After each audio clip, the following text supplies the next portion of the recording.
What's up, everybody? This is Zoldy. Again, what's up, brother Junior? How's it?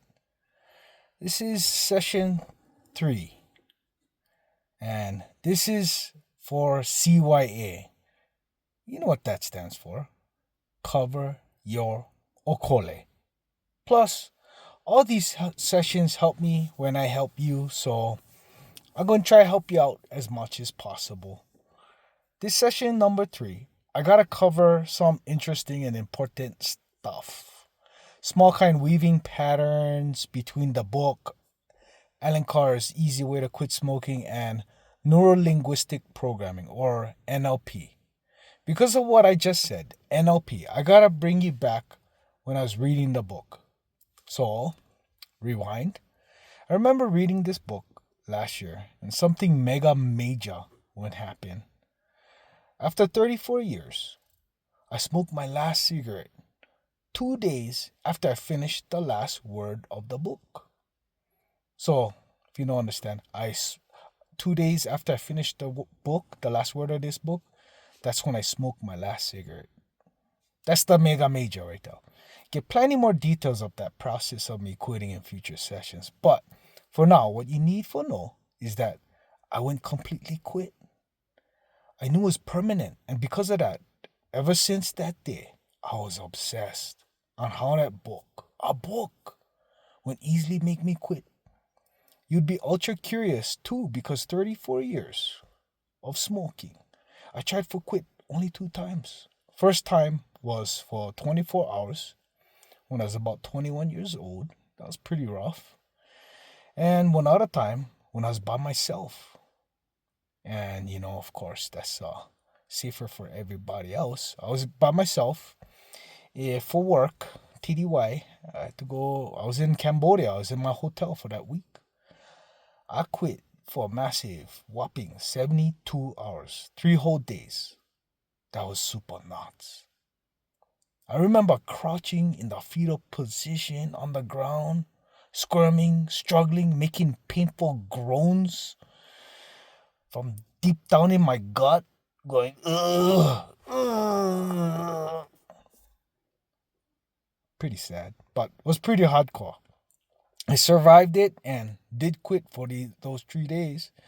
I was so stoked, and I said, "Oh, I bet I can have a cigarette and still stay quit." Just like you, brother. That one cigarette did it again. And I never even tried quitting until I read this book, which was 10 years after that.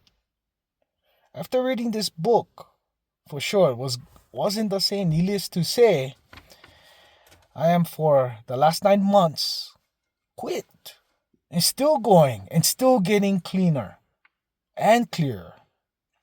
Fast forward.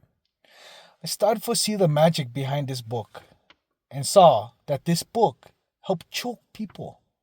Been reading plenty books, seeking, searching, studying them. Then there it is. Booyah!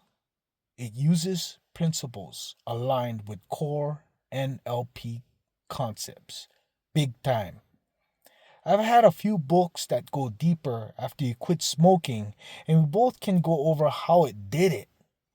It is called Neuro Linguistic Programming. I said that before, and in the beginning, what NLP. But anyway, I gotta ask you to not touch your nose in the next couple minutes, because you'll realize that as you listen to this session, you breathe slightly more through your left nostril, which will cause you to squint your left eye just a tad from all that vibration happening as the air gets drawn in and filtered from the little hairs in your nose.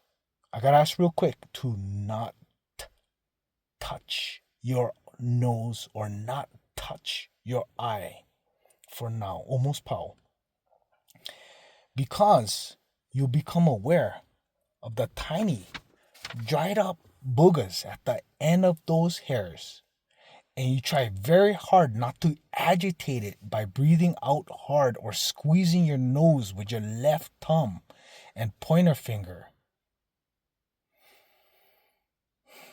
That, my brother, is an example of NLP messing with your subconscious mind using just words. You notice how you want to squeeze your nose just a little bit? Whether you admit it or not, I know for sure my nose was getting itchy reading that aloud. Make you like squeeze your nose a couple times. Wipe the edge of your nostril. For sure.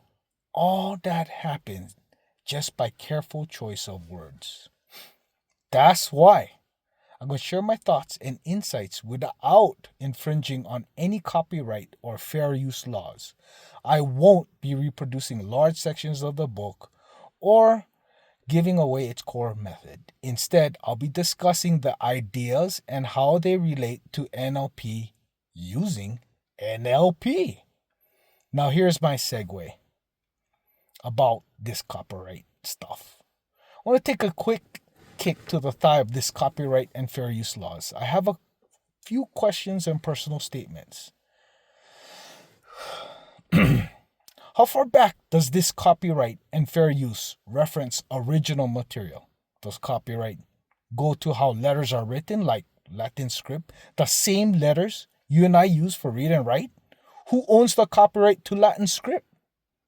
How about sentence structure, like parallelism and writing styles?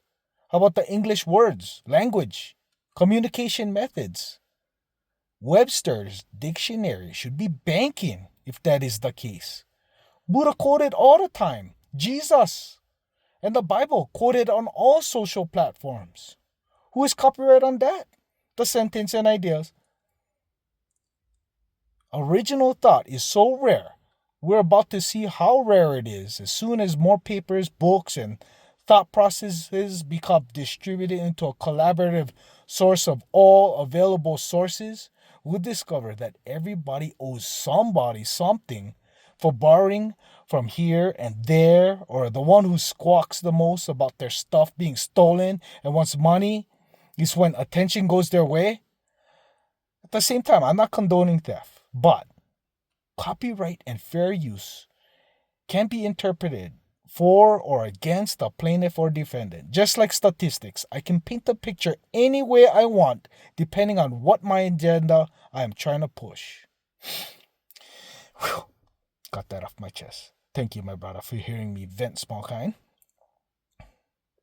With that, I'm going to end this session 3 so we can start rocking through. We set the golden brick road and we get the clear path right now because, like I said, I'm not going to copyright whatever and fair use whatever. And now we can start plying through. So, see you in the next session, my brother. Ahui ho. Keren.